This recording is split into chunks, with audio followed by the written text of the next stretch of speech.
All right, let's get recording. All right. Thank you guys so much for being here. Just want to make sure that you can hear me. Let me know. Type something in the chat and just let me know you can hear me. Okay, fantastic. I got a great, fantastic. Okay, so thank you so much for being here. I've got a presentation for you. You guys are probably aware of the IPI restrictions that have recently been placed. And so we're going to talk about some of the things that that affects, what that means, and some of the things that you can do to deal with that, survive it, to improve your IPI score so that it never happens to you again. All right, so real quick, I wanted to do a poll. I'm going to put a poll up here. 2 questions. One is, how do you currently manage your inventory? And then the other is, are you currently affected by the IPI change? So I'm going to take a couple minutes, have you guys answer those 2 questions. You'll have to scroll down for the second one, probably. Okay, got some answers coming in.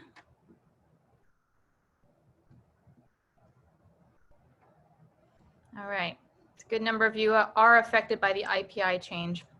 Yes, it's pretty frustrating. I called it a sucker punch because, you know, many people had stockouts because of COVID and the restrictions that Amazon placed on the inventory. And then the other thing that happened was then they came in and they made this IPI change, and some people's IPI was affected specifically by the stockouts. So it was kind of a dirty move, in my opinion. So we're going to talk about some of the things that maybe could handle that. If you're a couple of points under, you have about 3 days to resolve that before it takes effect. And I recently, you know, to just give you guys a little bit of good news, I recently saw in one of the groups I am a part of that someone got 3 points recently. They got a 3-point bump, and that actually put them at 502. So they said it was the best 3 points they'd ever seen. So if you are really close, let's see if there are some tips in here that might be able to kind of put you over the edge like that. All right, so we have the majority of people are managing in Excel. We have a couple of guys from SoStocked and someone from Forecastly, 3 people, other softwares, and then the majority of people are affected by the IPI change. Okay, that's unfortunate. So let's see what we can do about that. All right, so I'm gonna end the poll and go ahead and get started. All right. Yeah, super nasty move by Amazon. Exactly. Okay.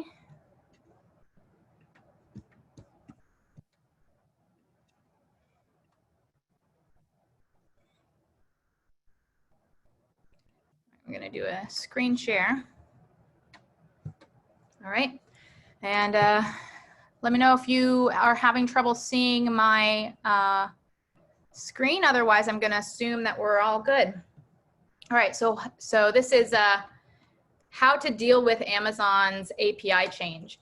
And I'm going to just say as kind of a little bit of a tip, this also helps to increase your ability to scale, because it helps to increase your profitability and to increase those things that end up causing you to stock out. So, you know, the real goal is to get a really good balance in our inventory. So this, even though we're talking about IPI, it's actually converts into very sound inventory management advice in general.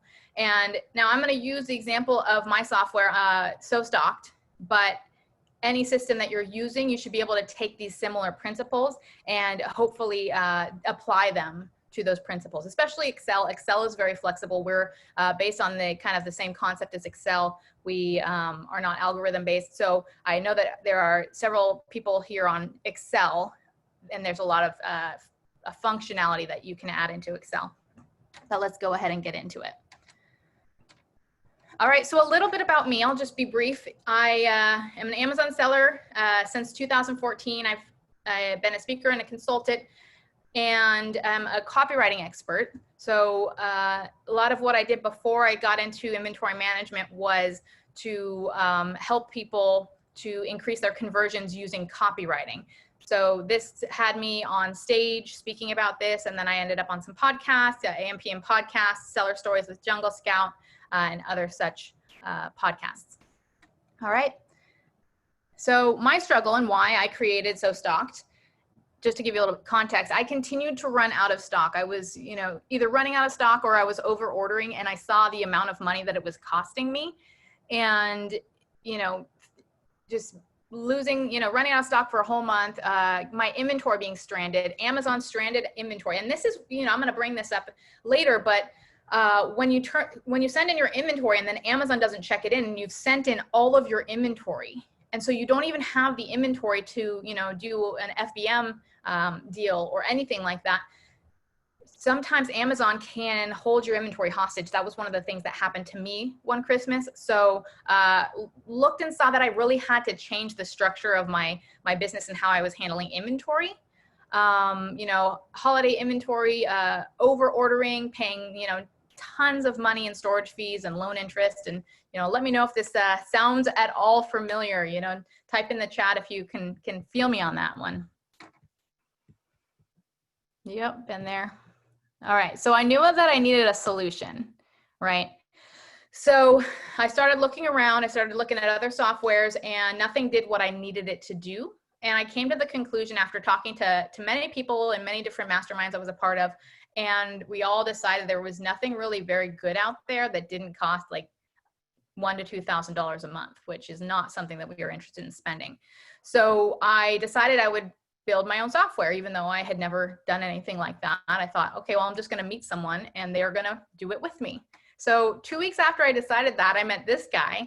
He's the founder of Thomason.com, which if you've been around in the Amazon space for several years, you might have recognized Thomason. They're an influencer brand connector, and before the review change, they were able to connect you up with influencers and have influencers do video reviews and post them on Amazon. So of course now that's not allowed, but that was how I had known about him and seen that he had pivoted his business and been able to survive that. And so we decided to connect up and create SoStocked. So essentially I've been eating, sleeping, and breathing Amazon inventory management for 2 years, and I've seen the impacts and had a lot of conversations. I've probably talked to hundreds of Amazon sellers about inventory management and how they're running inventory management. And I've seen a lot of pitfalls and the things that are causing them to run out of stock. So, which is a big factor in your IPI score. So we've tested a ton of inventory management softwares. We've looked at a lot of 7- and 8-figure sellers, what they're doing, how they're managing their inventory, and we took it and put it into SoStocked. So that's just kind of a little background on me and where I come from regarding the inventory management space. All right, so Amazon's IPI bomb. So on July 13th, as most of you know, Amazon dropped a bomb. They changed their inventory performance index threshold from 400 to 500. So what that basically meant is that anyone whose score was less than 500 is going to be subject to storage volume limits as of the 16th. So that's 3 days from now. So you have 3 days to get your score up to above 500. So if it's very close and it's very tight, but like I said, I saw someone who had his score increase by 3 points in a recent 7 days, and it put him over the edge. So, hopefully you're in that boat and you can do a couple of things and maybe move it in that direction. And if not, my suggestion is to work during this time, even though there is going to be a little bit more difficulty with these limitations, work within this time to put things in place so that by the end of the year, you increase your IPI score over 500, because we don't know what Amazon's going to do. And I have never really seen, it's very rare when Amazon walks something back, right? They increased the threshold from 350 to 400, and it's moving in the opposite direction. It's not gone backwards. So I don't know what's going to happen if they're going to lift the restrictions at the end of the year. They say they will, but it's just a good idea to plan to not have that happen so that you can get your account into a proper condition where this doesn't ever happen to you again. All right, so like I said, what that means is that we've got from the 16th, which is 3 days from now, to December 31st, there's going to be restrictions on the amount of inventory. And I'm going to talk about what those restrictions are and the various different factors involved in your IPI score. So what is an IPI score? So it stands for Inventory Performance Index, and it's how Amazon calculates how good you are at maintaining an acceptable balance in your inventory levels. So we'll talk about the influencing factors, and these influencing factors, like I mentioned, are also influencing factors for just overall inventory health, right? So not only will improving these help with your score, but they're going to also help to save you money, right? So you won't be paying as much in storage fees. You are also going to avoid lost sales because you will be avoiding stocking out. So stocking out is, you know, one of the factors. So here are the 4 factors: stranded inventory, excess inventory, sell-through, and in-stock inventory, right? So let's talk about what you can actually do to improve each of these points. And I'd like to take a quick check in the chat.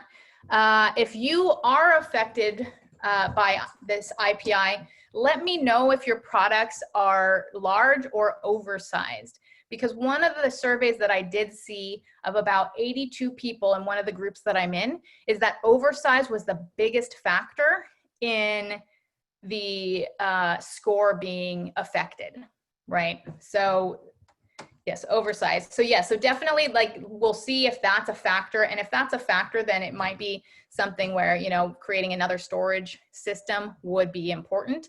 But I'm just trying to, you know, kind of get a pulse of that, if that is the biggest factor, because they were saying that's the biggest factor, and that's not something that you can necessarily control. It's what you sell. So we're wanting to talk about what are the things that we can control.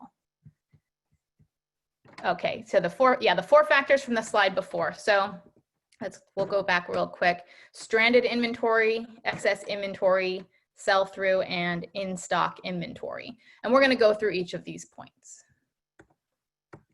So the path to improving your IPI. So first there's stranded inventory, and this is fairly easy. So this is basically, you've got inventory, but it's not attached to a live listing. So maybe the issue was that the listing, some sort of listing error occurred and it got delisted. Maybe you're no longer allowed to sell that and you got kicked off of the listing, but for whatever reason, you've got inventory that's not attached to a live listing. So you need to do either one of 2 things. Essentially, you just need to handle it, right? And so you either need to relist it and get it live and selling again, and that will handle it, or you need to pull it. So if it's something where, you know, you were selling some wholesale or some retail arbitrage item, and the brand owner said, nope, you're not allowed to sell this anymore, just pull the inventory, and that will help. It doesn't seem to have a huge effect on your IPI. But you know, any little thing could help, especially if you're close to the edge. All right, so that's basically it. So excess inventory is the next thing that we're going to talk about, and points 2 and 3, excess inventory and sell-through, are basically 2 sides of the same problem. So excess inventory. So, you know, essentially that's, you know, you just have too much inventory for the amount that you should be selling, right? So maybe, you know, you have a year worth of inventory based on your current velocity. So one of the things you can do is create a removal order for overstock. So it doesn't even mean that you have to pull all of that inventory, but maybe do a calculation as to how much you're going to sell till the end of the year, and pull the amount that you're going to sell within the next, say, 3 to 6 months, right? It's free. So right now, as of July 14th, Amazon's waiving the removal fees on any removal orders that are submitted in this time. right? They're not going to charge you. They're basically going to ship your stuff back for free, which could be, you know, significant. If you're not certain, you know, you have to find out. There's one thing that happens with these free removal orders is that they'll sometimes put a restriction on when you're allowed to send inventory back, right? So you have to make sure that you know what the guidelines are. And if you don't know, you can, and it's not clear as you're placing the order, you can send an email into support and ask them. But you need to know, sometimes they'll restrict that particular SKU from having inventory sent in. And you know, although if you are picking up, if your sales are picking up and you're about to run out of inventory, there are usually ways around it where you could let them have you send back in so that you don't stock out. Because if you are getting close to stocking out, you know, it's more likely that they would be a little bit more lenient rather than miss out on those sales. All right, the other thing to do in terms of excess inventory is to set up a 3PL and a fulfillment center, right? So Amazon's policies and actions, they've been pointing in the direction of wanting to kick us out of their warehouses. And I think this is going to continue, and we're going to see this continuing. So, you know, Amazon is, I think they're kind of, their policies are changing. They're kind of seeing that for the amount of growth they want to have, and yes, they are still growing like mad, especially after, you know, COVID and all that. They're realizing that they don't want to be a place where sellers can just park stagnant inventory. They want the sellers to come up with a backup plan, and they're just making all these policies and finding all these solutions, whether they're, you know, good for the seller or not, to making sure that the inventory that's coming through their warehouses is inventory that's actually moving. They are conscious of turnover, right, or sell-through, is what we're going to get to in a minute. And so they want sellers to be conscious of that as well. So getting excess inventory out is a good idea, kind of changing your strategy, because sometimes our strategy will be that we launch a product and we just send inventory, a brand new product, we're, you know, think it's going to go well, but sometimes it doesn't, you know. Our strategy is to send inventory straight into Amazon and not have a third-party fulfillment center or a third-party warehouse for storage, then we can get into a problem of having excess inventory. You know, I personally, like, my IPI score is over 600, but I have a product that ended up not being a great seller, and I still have inventory from last year. So if you've got a few of those, and you've got stockouts, and you've got, you know, stranded inventory, and you've got all of these things, it's, you know, luckily the thing that I have that's sitting in there is very, very small. It's like kind of like a piece of paper. But if you've got, especially if you've got large stuff, that's going to impact significantly on the amount of storage you're using, and they don't want to see that. So setting up a 3PL and a fulfillment center is, I think that it's actually something that people need to start doing. I think that that's, Amazon's gonna, we've seen what occurred when we couldn't send inventory in, right? And a lot of people had to switch to FBM, or they were just stocked out because they were scrambling and they didn't really have a plan. Okay, so next, this is excess inventory, right? Having good data is the most important key. So when we're talking about excess inventory, it's because we sent in more than we should have, right? If maybe we didn't do the proper calculations and we sent in or we ordered more than we should have. So there are some things that you should be looking at when it comes to figuring out and using data to figure out how much you need to order, right? So a couple of the things. So one of the things is velocity. You know, you have to know that you're using the right data, right? So if I used this 90-day data on my higher season and this product here, then and then I went into a low season, I'm going to have some trouble. So you need to make sure that your velocities are right. You can also use manual, or you can use last year's sales data, right? But you need to make sure that whatever data you're using to calculate is the correct data.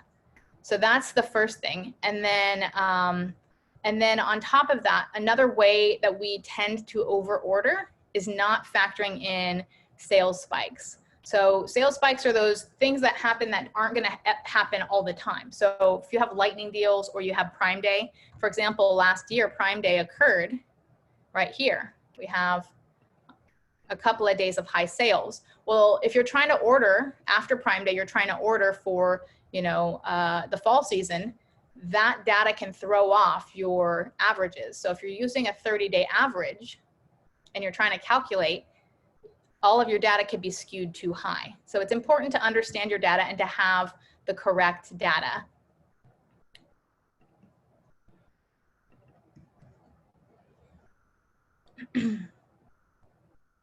Yes, you can have all the right data, but with Amazon taking weeks to check in what we send, there's no reliable way to predict anything. That's true. Amazon's check-ins have been really frustrating, and that's been a big part.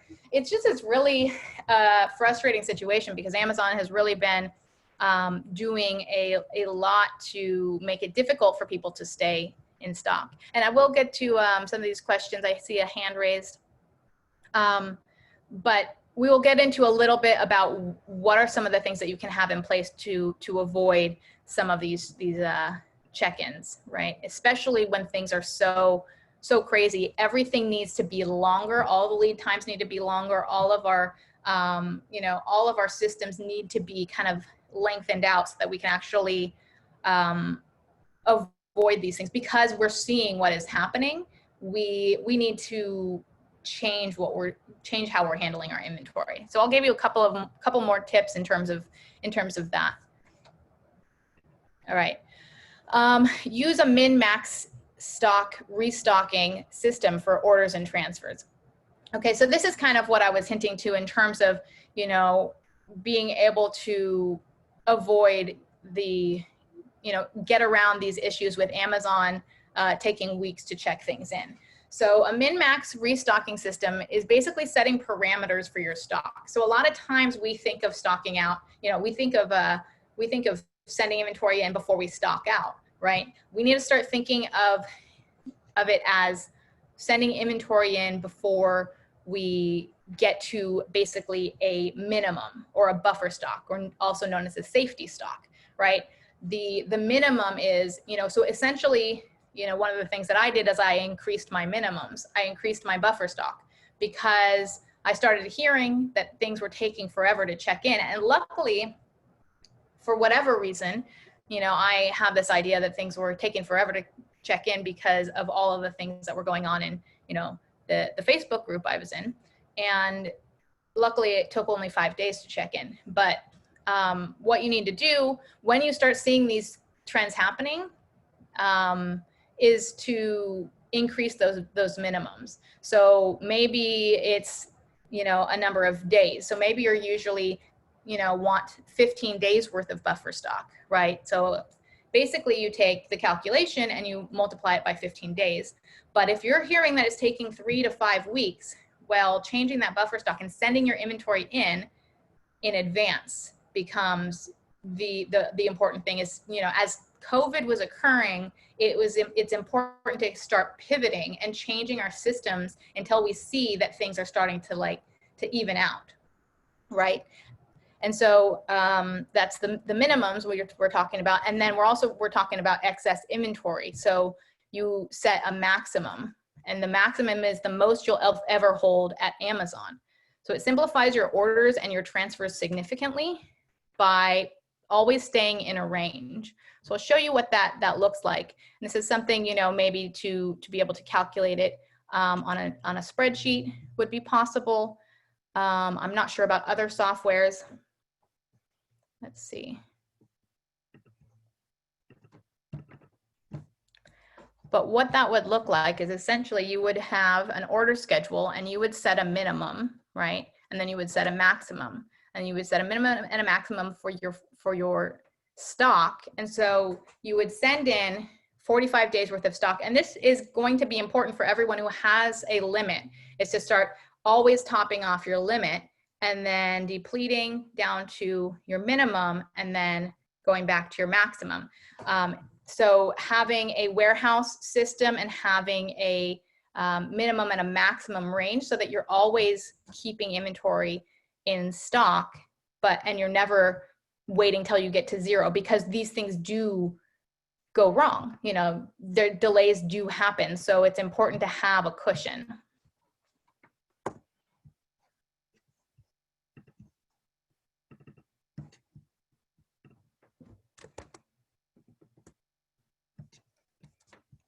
All right, and so sell-through. So sell-through is very similar to excess inventory. It's kind of two sides of the same coin, but the idea is that you actually use this as an indicator to help you to understand what to do with your inventory and what to do with specific products to help you to increase the sell-through and get those scores to be increased by increasing that portion. So increasing your sales through traffic and conversion improvement. So this is one of the things that could be done. So there's several ways. Everybody knows, you know, there's increasing sales from PPC. You can make listing improvements, you can run sales, but the important thing is to make it part of your inventory planning to check on those things that are moving very slowly and work to increase the sales. So whether that might be dropping the price, that might be emailing your list and saying, hey, we have a special, you know, discount coupon, but it's finding a way to increase the movement of slower moving products. And then again, stop sending in too much inventory. So it goes back to needing to have a 3PL, right? Whether or not you use fulfillment, because sometimes fulfillment is very difficult on the profitability, right? But it makes sense often to sell it anyway. If it's a matter of, you know, no profit or reduced profit, you know, you want to make that profit. So, but the whole idea is that you're actually have a 3PL and you're not sending in too much inventory, because, you know, we think of it in terms of the storage costs, and we don't really consider the Amazon storage cost to be that much of an expense. But then we get into a situation like this where our IPI is affected, and then it starts to become, you know, a real problem, right? So that's just the 3PL and then the min-max restocking points that we talked about. And I think there were a couple of comments.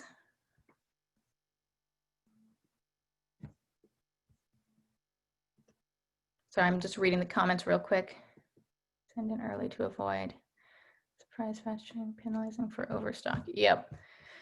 So it's a very fine balance, and that's why I think the min-max system is very, very beneficial. It was just a comment below about erratic delayed checking, increasing the minimums, and then you know, surprisingly fast check-in, and then you get penalized for overstocking. So it's just a very, you know, difficult and interesting balance, and then just setting a minimum and setting a maximum, and then being willing to be flexible with those two things when things like this change, right? So we started talking about inventory changes, especially we were originally talking about sourcing and sending shipments from you know, China or wherever, and changing our lead times. So now we're talking about changing our transfer times and changing our buffer stocks in order to accommodate this, right? All right, so we talked about velocities, sales spikes, warehousing, right? So you need also a system to track your warehousing. If you don't track your warehousing, then you won't really know what you have available to you.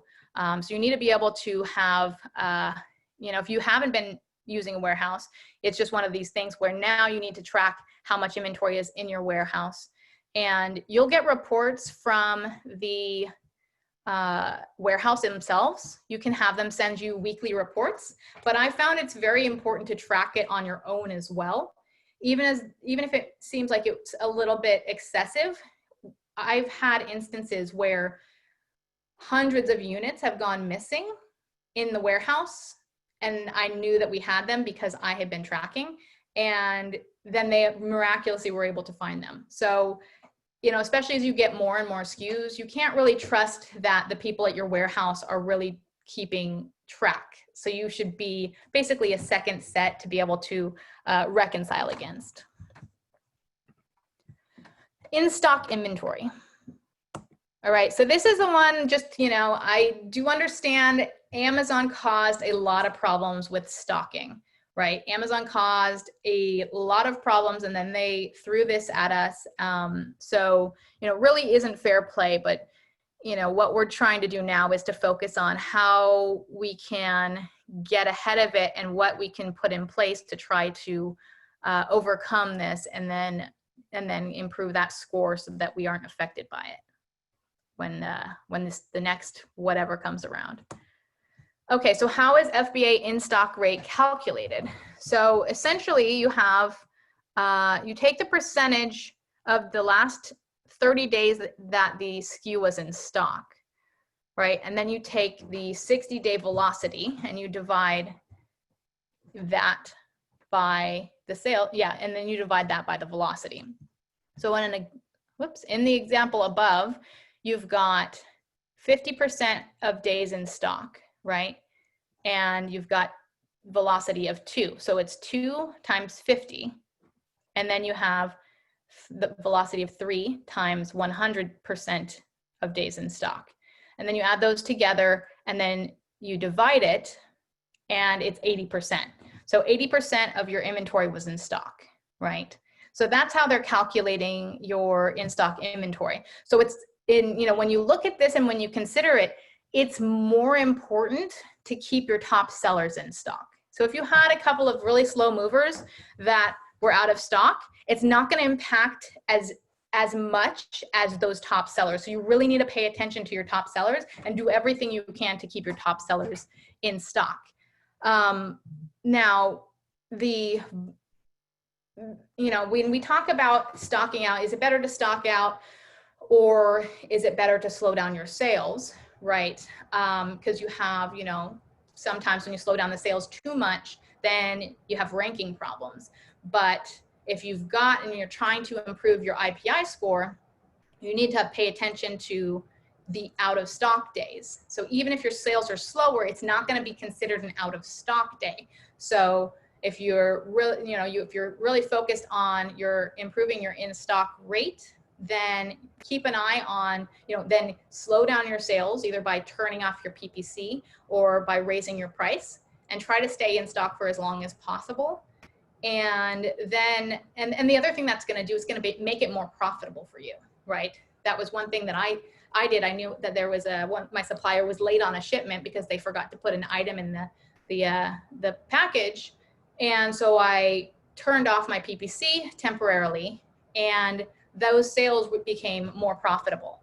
So that's something to kind of factor in, is that, you know, you can slow down the sales and still make more money and not mess with your in-stock rate. Just pay attention to what it's doing to your rankings.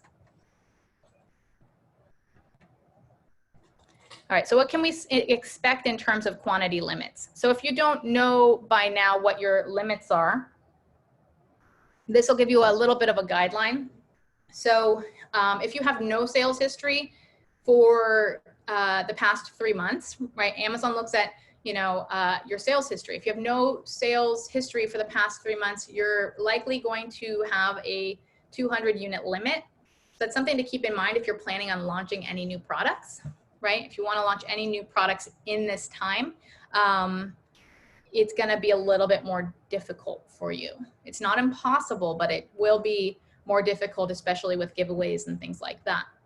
So, and then the other thing to consider is, and I would have to verify this again, but last I found during COVID, when they put those restrictions on sales from COVID, they don't do a very good job of factoring stockouts into the equation. So if they're looking at past 90 days and you were out of stock for, you know, 30 of those days, you potentially will have less inventory or lower quantity limits than you really should have, because they're not factoring stockouts in. Now, I could be wrong. This could be improved. This could be fixed, but that's what I found to be the case a few months ago when they were giving me limits to one of mine. So I just want to, can I suggest? Yes. Someone asked if I can suggest some 3PLs. I definitely can suggest some 3PLs at the end of this. Okay, so for goodness sakes, stop stocking out, right? So like I mentioned, Amazon kind of sucker punched a lot of sellers with restrictions. They essentially caused stockouts due to previous COVID restrictions, but there are some practices that we can adopt to avoid such things in the future. So that's just, you know, having good data and then having the buffer stocks in place, right? So we talked about velocities. Stocking out is another thing, looking at stockouts. So if you don't have a system in place to factor stockouts, then you should be getting one in place. So you have to consider how you're identifying stockouts. We personally identify stockouts as anything that's 30% or less of the average daily sales.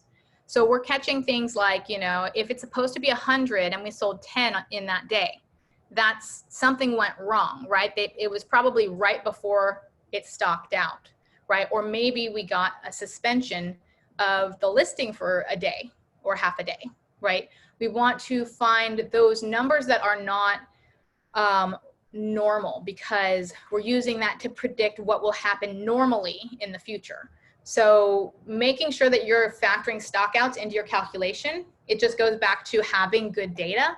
So it's more common than you think. You know, I had a user that I was talking to about one of his products, and he had a software he was using that was telling him he had 8 units a day that he was selling this product.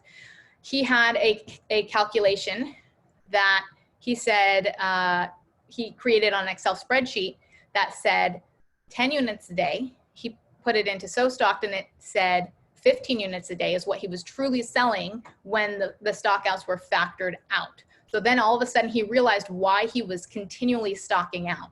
So if you're continually stocking out, there's something that you're not missing, and it could be that you're not factoring your stockouts in when you place your orders. So you have to remember those things, especially when you're trying to project a season. If you're trying to think all the way back to what happened last year, like, it's a lot easier if you can think back to what happened a month or two ago. But if you're trying to project for Christmas, and it's like, I've done this before where we had a sales spike. We had a $40,000, dollars in sales in one day for one product because we were mentioned on a talk show. And we forgot that the next year, and we over ordered. So it's hard to remember what happened in the past. So you need to keep track of your stockouts, right? And that's something you can also do inside of a spreadsheet, is just, keeping track of your stockouts. I've done it before. It's a pain, but with your best sellers, it becomes important. All right, and then marketing sync. So this is something I've been talking about a lot. A lot of the time I see stockouts, it's because marketing does not talk with inventory, right? Even if you're one person, you have to think about, if I turn up my sponsored ads and I increase my sales by 10%, when will I run out of stock? And I've talked to many agencies. Like, when you start talking to agencies and you're working with an agency, they should be checking of whether you have inventory or not. You don't know how many agencies I've talked to. I talked to one who said that they do that check, and 3 or 4 others I talked to said they have stocked out their clients. It's completely backwards. It's actually, your marketing is hurting you. No matter whether the sales are profitable, you have to factor in, when you stock out and you have to air freight, that marketing actually costs you a lot more than it made you in some instances. So whenever you're doing marketing, when you've got a lightning deal coming up, I've had people cancel lightning deals because they didn't factor in inventory. I've had where, an email campaign went out for Mother's Day, 20% off, a bunch of units sold. Then by Father's Day, the next month, they were saying, nope, we can't do a promotion. We have to actually turn off the ads. We can't do anything because we're running out of stock. So that sale at 20% off cost you a bunch of full price sales, at your normal, velocity. So thinking forward and figuring out your marketing well in advance becomes important. Those are some of the things that'll cause you to stock out that people don't think about. All right, and then have a backup plan. So we talked about this before, but don't let Amazon be your only distribution channel.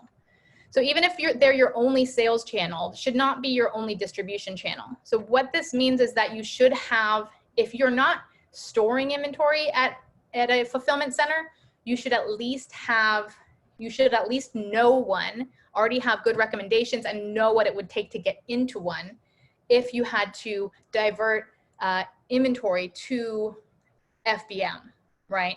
So we've seen how Amazon has held inventory hostage or locked us out. There's been a lot of evidence this year that Amazon being the only distribution channel actually is the, is a killer to a business.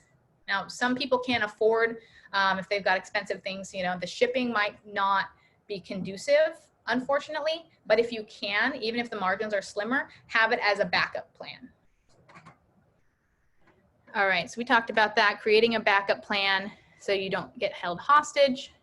All right, so I'm gonna get to some questions in a minute, but essentially the things that you wanna do, an Amazon inventory solution should always incorporate these things. So you should remove sales spikes, remove stockouts, factor in lightning deals, project seasonality, track all orders and transfers, and get reorder alerts. So you should find a way to, a system that you can know that you have to reorder. And if you can't set reorder alerts for whatever your system is, set an alarm for yourself or a schedule on your calendar that every week you check.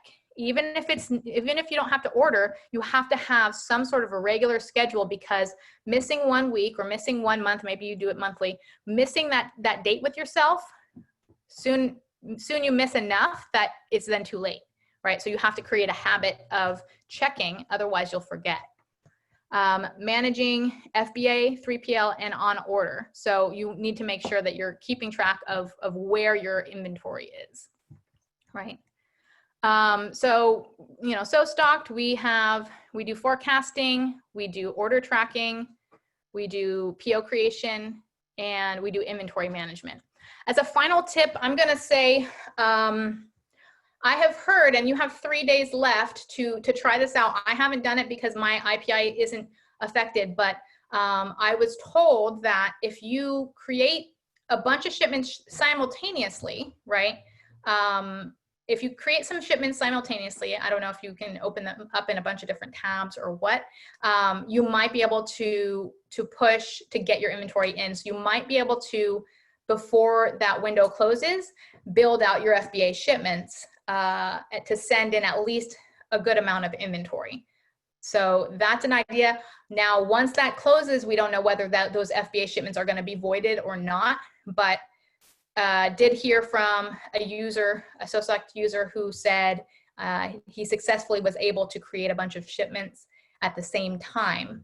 So that's something to consider, getting your inventory in, or at least getting your shipments built, and hoping that Amazon doesn't deactivate them on time. So that would be, one of those things to consider.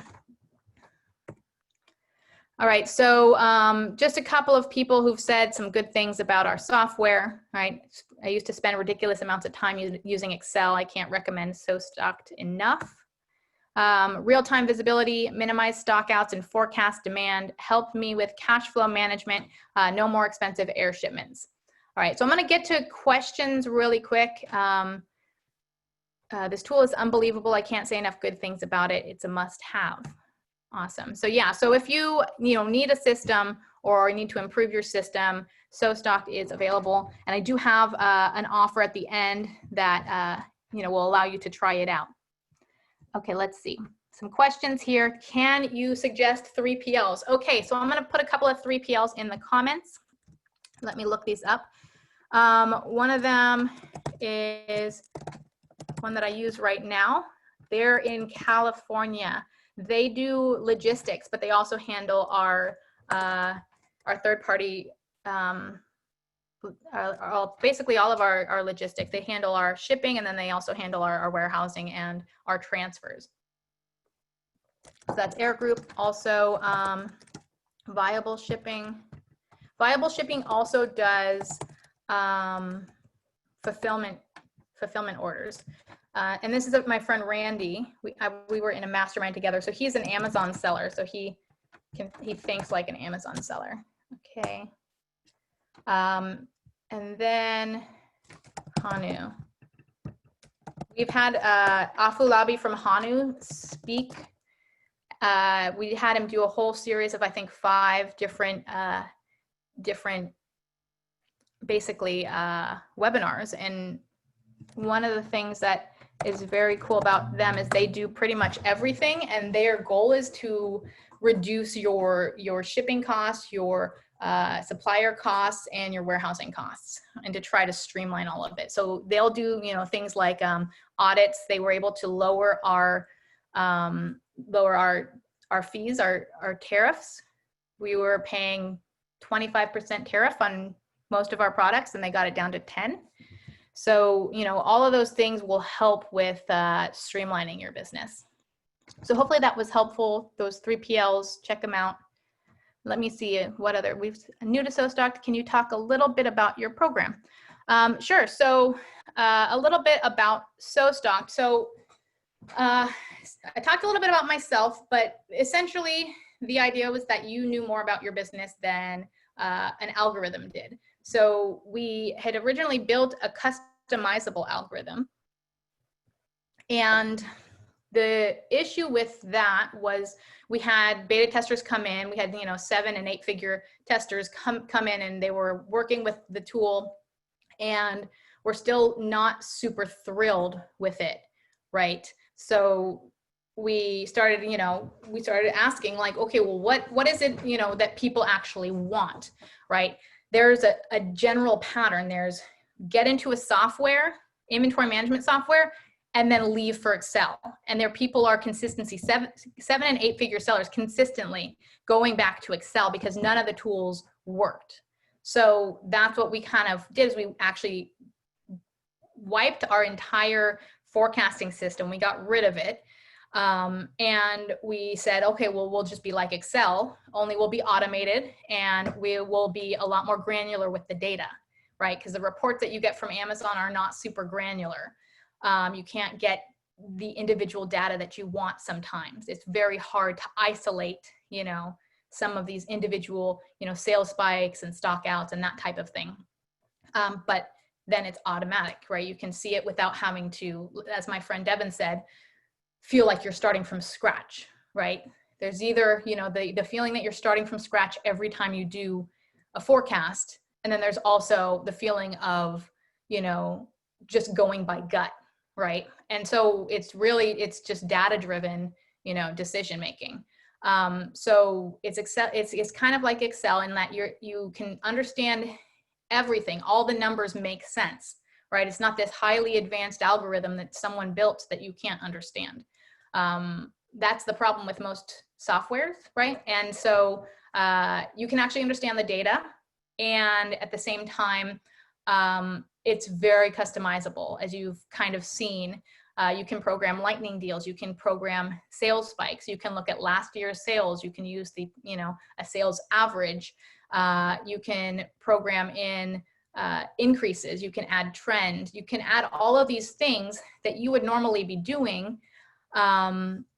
And then you can build, you know, get your suggestion and build a PO to your supplier with the push of a button, right? Or transfer or request a transfer from your warehouse with the push of a button, right? And it goes, you know, you can email it from the system.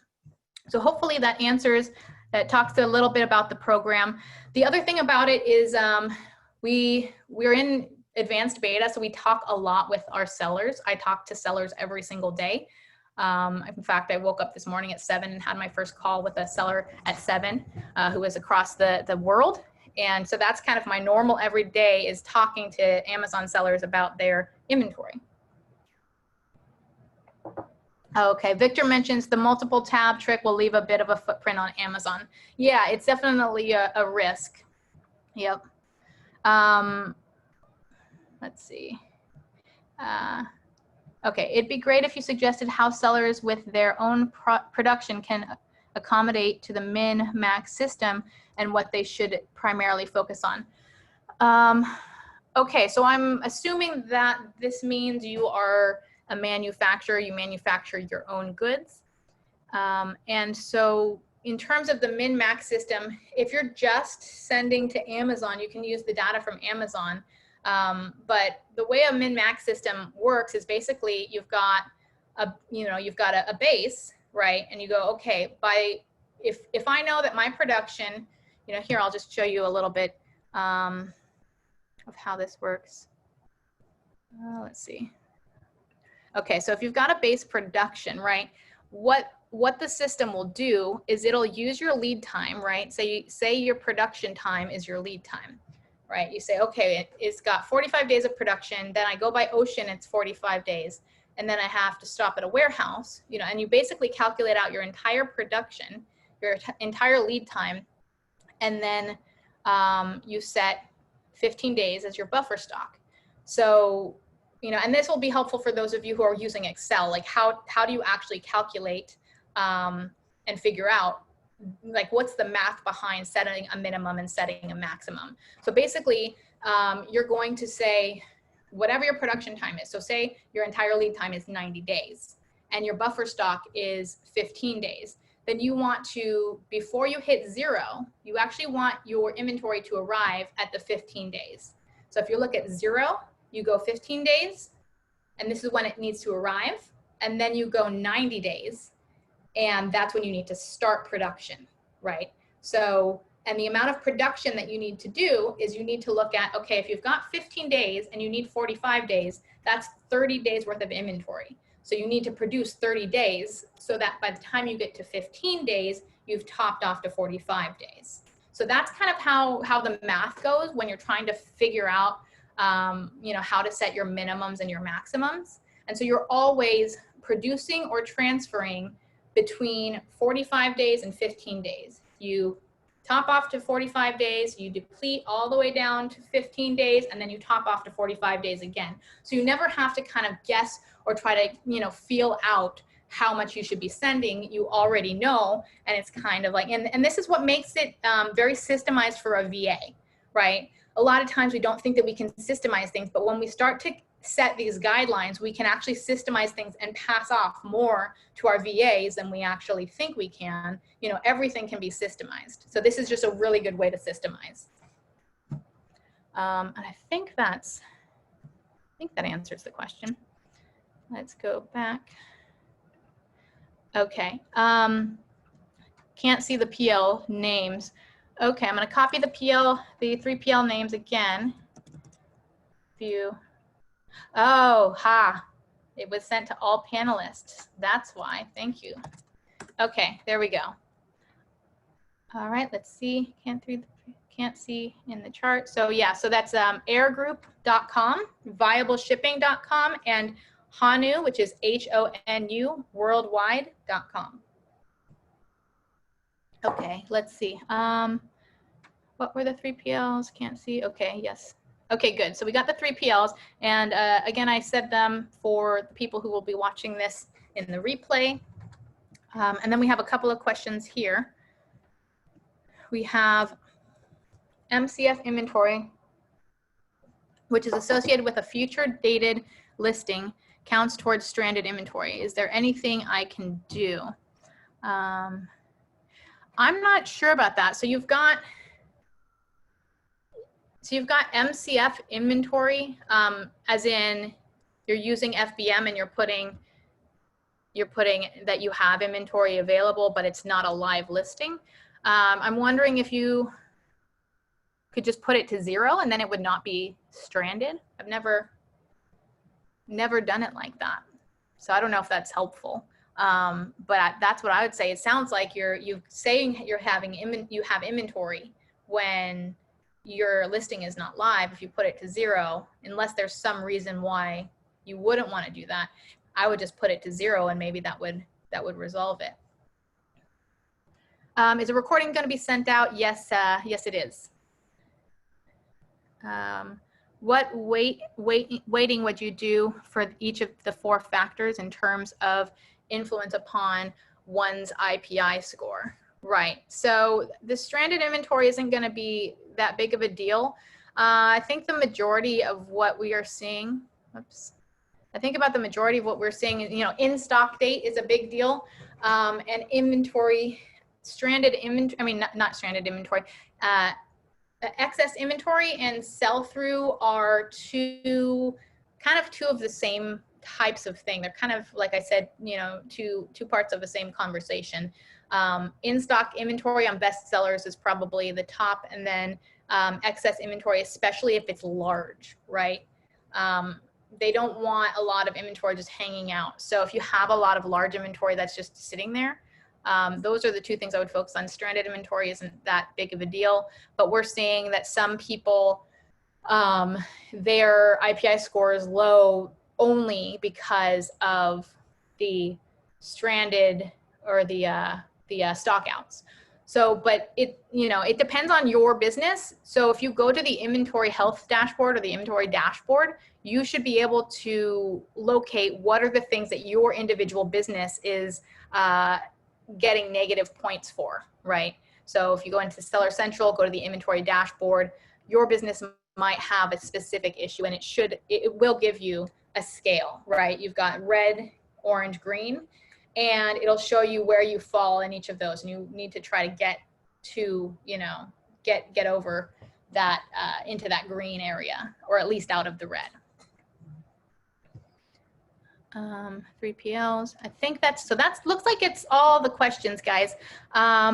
So real quick, I did mention I've got an offer. So this is something that we don't do. We've done it on webinars, and that's pretty much the only time we do it. We don't do any free access. If you've gone to SoStocked.com, you'll notice we don't have any free trials, and that's because we're in beta, and it's also because of the amount of work we put in with each seller, we don't give a free, you know, we don't have the capacity to handle offering it for free. So if we offered it for free, we'd get hundreds of people flooding, and we wouldn't be able to handle the inflow.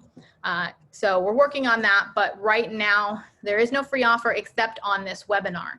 So, you know, what we're doing is we're giving 1 month, you know, 1 month free, and then you would get the lifetime discount after that. So you can see if it's something that works for you. The lifetime discount is $59. Once we get out of beta, it's going to go up probably to $97, and it'll be tiered. So the more orders you have, the more you'll be actually paying. We're also would be a one-on-one coaching call, coaching session with me, right, where we talk about your business and how to structure your business, what to focus on, how to use the system to do that. Free migration. So if you have stuff in spreadsheets, or you have stuff from another platform, we can move it over for you, right? You just send us the data, send us your purchase orders, send us all of your information, and we'll get it into the system for you. Also, I mentioned copywriting, help people with copywriting. I have a masterclass that I've done, and you get access to that. And lastly, Thomason, my business partner owns Thomason, influencer brand connector. So he can connect you to influencers who could potentially help boost your product's notoriety. And that would be 2 months free for the unlimited account. And so right now, again, we're offering this for free. So if you just want to try out SoStocked for a month, see if it's something that you like. Again, you don't have to keep it. If you do, then you lock in your $59 a month pricing, but you'll still be able to keep all of the freebies, right? You'll be able to keep the coaching session, you'll be able to keep the masterclass, and then the 2 months of Thomason.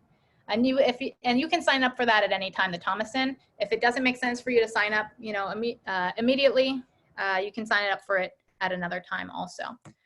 So there's that, SoStocked.com web-webinar or /webinar-limited-offer. That'll get you over there to give it a try. And lastly, just, you know, crush it. Do awesomely well. I guess Prime Day is supposed to be in October, apparently. So do awesome with that. And then also, you know, the holiday season. I know for some of you, it's, you know, a bit of a change. This whole year has been freakishly weird. So hopefully this all was helpful to you guys, and you know, be happy to answer any questions. You can email me at stock@sostocked.com. And then we have another webinar on the 3rd of September. If you guys know Mike Zagari of PPC Entourage, he runs he's got a software, a PPC software, right? And he also does PPC management. And so we'll be talking about PPC profitability and staying in stock as you scale. All right, I do see a couple of other questions I think came in, so I'm gonna see if I can find that out. Whoops. Sorry guys, I don't know what's happening. Let's stop sharing.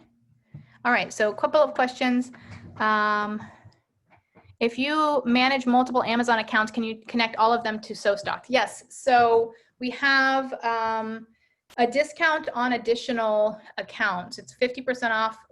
For now, it's 50% off for additional accounts. So you'll get the 59, and then it would be $29.50 for each additional account. And you basically connect them. You get a toggle, kind of a drop down, similar to what happens on Amazon Seller Central, right? Where you have a list, you have a drop down and a list of those that you can select from. So you can use the same login and you can toggle between those, right? And then we've got another question. Can you drop the URL in the comments? Yes, let me go ahead and do that.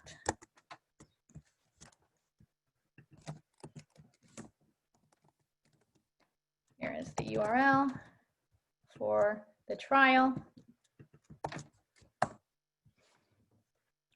All right, yes, the URL for the trial is right there.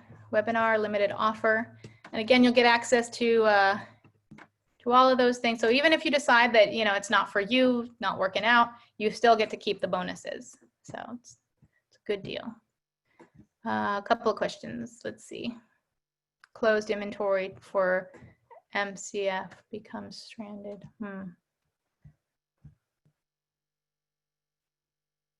So multi-channel, closed inventory for multi-channel fulfillment. This is Antonio. My understanding was multi-channel fulfillment, that would be your FBM stuff, but perhaps I'm mistaken on that one.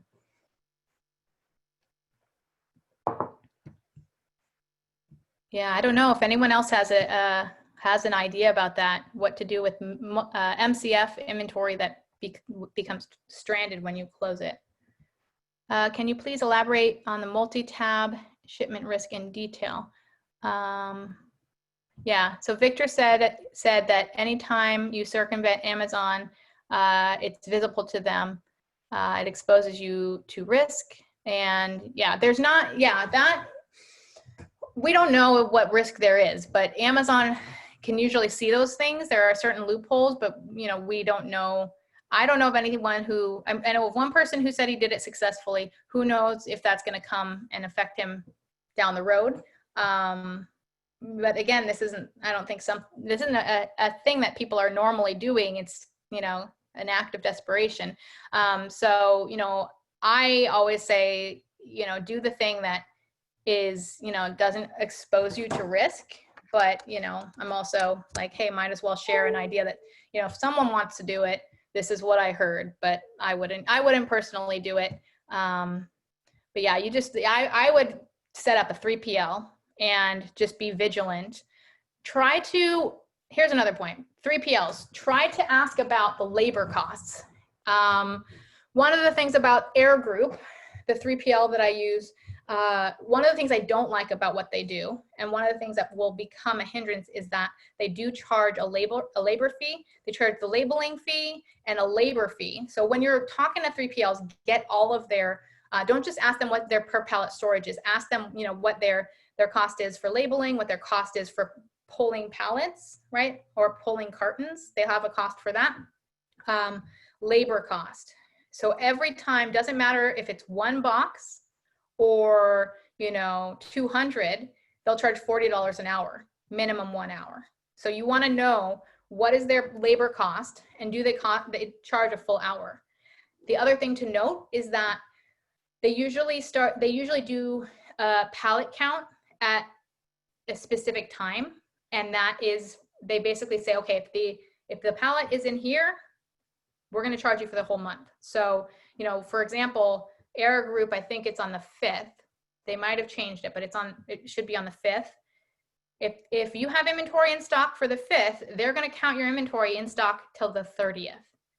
And it really frustrates me that they do that. So we try to always transfer before that cutoff date so that they don't count our inventory for the entire month when we're just about to send it out. So that's another trick to kind of keep your fees down is, you know, understand, especially as you're going to have a lot more kind of pulling fees and labor fees. Make sure that you understand what they charge when you're comparing the different rates, right? Don't just ask. We tend to only ask for the pallet charges, but that's not what we want the full picture. Let's see. But that's a glitch from the side. I think they can fix it. It's just the seller side. They got the loophole and they are using it unless Amazon. Yeah. Some people use loopholes, and loopholes, you know, it's just, you know, you have to, this is back to the creating multiple shipments. You have to like decide what you're willing to risk. Raymond says label fee, sorting fee, in warehouse fee, out of warehouse fee. Yeah, it's nonstop. Yes, you definitely need to know all of the fees. There's also minimums for some places. I know Viable has a minimum fee. And also if you're doing fulfillment, what are the fulfillment fees? And also you'll want to potentially email or mail something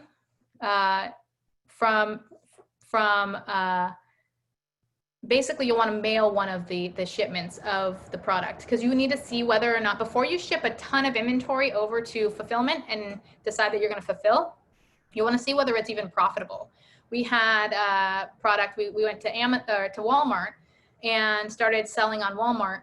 We have, most of our stuff is like this size, but there was one that was like this, and that one we found, we sold it for $20 and the shipping cost was like $9. And we had to sell it for actually less than Amazon. So you need to make sure it's profitable, because what Amazon's charging in shipping, like you're not paying that shipping cost. Amazon's charging in fees, but their shipping costs are way lower. So, you know, if you're doing fulfillment, you need to make sure that it's profitable.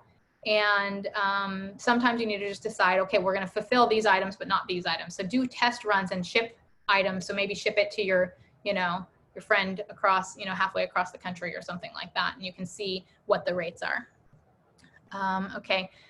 Does getting a SKU to non-replenishable remove it from the in-stock calculation? Yeah, that's a funny thing. I couldn't find anything on that for 2020, but 2018, it was very interesting and kind of silly.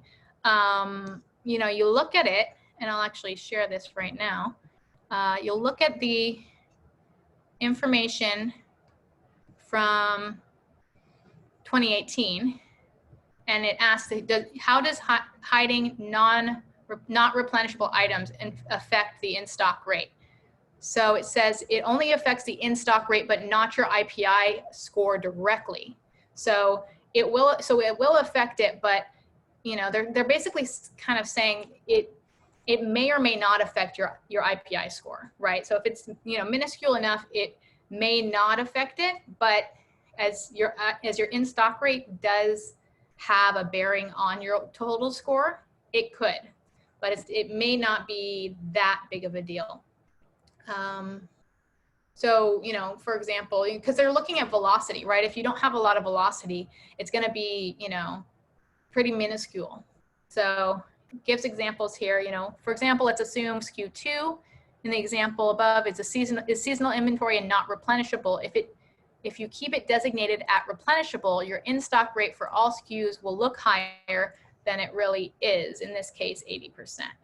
If you properly designate it as non-replenishable, by hiding the restock inventory page, your in-stock rate drops to 50%, since the rate now factors only your replenishable. Okay, so there it's making a point that actually it could hurt your score.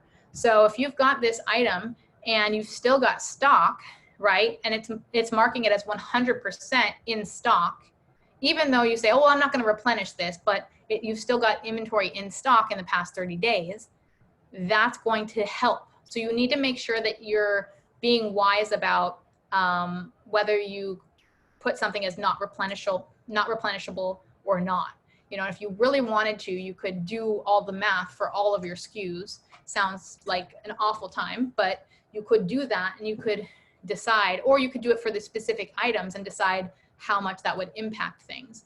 But if it's got a very low velocity, you know, it may or may not impact very much. But yeah, so be careful, you know, what you decide to put non-replenishable and what you decide not to. All right, hopefully that was helpful. All right. Could you send me a link to this? Yes, I'll put a link to that. There we go. Let me see, there might be a couple of other ones. Do I have a couple of other ones? I don't think so. I may, if I have a couple of other ones, I could probably put them when I post this on YouTube. I can put some other ones in the chat below. All right, fantastic. Let's see. Labels. Does setting a, oh, okay, we just did that one. Gotta run. Could you send a link? Fantastic. Okay, that's it. That's all of the questions that we have. Thank you guys so much. Just gonna check and make sure that we don't have any questions. Does this also work with remote fulfillment by Amazon? So FBM, we can track the velocity, and so we can tell you what to restock. But if you're doing FBM, we currently aren't set up to pull inventory from your warehouse. So we're working on, by the time the holiday season rolls around, to have that advancement. So it'll probably be a couple of months, but our goal is that by the sales season, we will have the ability to do FBA and FBM and do them at the same time, because we can identify what's an FBM sale and what's an FBA sale. So it's just a matter of, you know, getting it programmed to then talk to the, you know, the warehouse inventory and pull warehouse inventory when it's FBM, and then pull FBA inventory just simply on what Amazon's sending us in terms of the inventory reporting. So, you know, based on this and based on my view that it's important to have that fulfillment center as a backup, we were seeing, you know, a month or two ago that we need to move in this direction, and that's definitely what we're doing. All right, remote fulfillment is prime for Canada and Mexico using FBA. Yes, so remote fulfillment for Canada and Mexico, there's something called NAFTA. No, not NAFTA, that's silly. What's it called? The NARF program, there we go. The NARF program is similar to Pan EU in that basically you use FBA inventory in the US, and then you can remote fulfill to Canada and Mexico. So one of the things that we are able to do in SoStocked is to combine all of those into one region, the North America region. So instead of seeing the US, you see US, Canada, and Mexico as one. All of the velocities are combined, because you're sending everything, all the inventory is combined into the US, and then all the velocities are combined, so you know how much to have for US, Mexico, and Canada combined by combining the velocities. So that was one of the ways. Pan EU works the same way, right, where it combines everything. If you're using Pan EU, it combines all of the velocities and all of the inventory. And then, of course, because of Brexit, the UK is going to be splitting out by end of the year. So we're also working on, you know, being able to group it so that the UK and the rest of Europe are separately grouped. So there's always changes going on, and we're always adapting to those. Could you tell me a little bit about the sales data in SoStocked? How does it break down the sales to or report sales? So SoStocked is not a sales reporting system, it's a forecasting system, but so it doesn't have the sales data. Like, it's not something that will, you know, yet replace say Managed by Stats, or I don't know which other ones do. I guess Helium 10 maybe does it now. So it doesn't break it down, and it doesn't replace that data, because it's tracking units rather than tracking inventory, but we will be adding a cash flow piece, and we will be adding more reporting. So we will have those eventually. We are just very, very focused on getting the inventory part right, because that is kind of, you know, our flagship and what we're trying to do. A lot of other companies do all this other stuff really right, and then they try to do inventory and they don't have the focus and the bandwidth. So we are really focused on inventory. So, but you can see, like, you can see your, you know, your 2-day, you know, your 2-day average, your 7-day average, your 15-day average. You can see all of your averages, but it's as it pertains to inventory. Let's see. I think that's all of the questions. Oh, wait, we have a couple more. That's awesome. Okay. Is there any way to send items to the US and make them available automatically in Canada and Mexico? Yeah, that's the NARF program. I'm not sure what it stands for. Maybe someone else knows. The NARF program. So if you haven't been invited to it or offered, or you don't know how to set it up, I would say send an email to Seller Central or Seller Support and just ask them, how do I get signed up for the NARF program so I can sell in Canada and Mexico remotely? North America remote fulfillment. Good, thank you. Yes, so yeah, North America remote fulfillment. Is there a profitability element to SoStocked? So not yet, but again, we will be building a cash flow portion, and that will include profitability, you know, which will allow you to kind of see, you know, one, whether you're profitable, but also what is your cash flow going to look like based on the orders that you have placed, the projections of the sales. And then also the whole idea behind that is to be able to create logistics modeling, which means, let me see, well, if I decide to store here versus deciding to send it all to Amazon, or if I decide to ship by air versus by sea, like doing all of the different kind of just creating scenarios and seeing what's the most profitable scenario. So that's kind of the direction that we're headed with profitability and cash flow. That should be in the beginning of next year, building that whole thing out.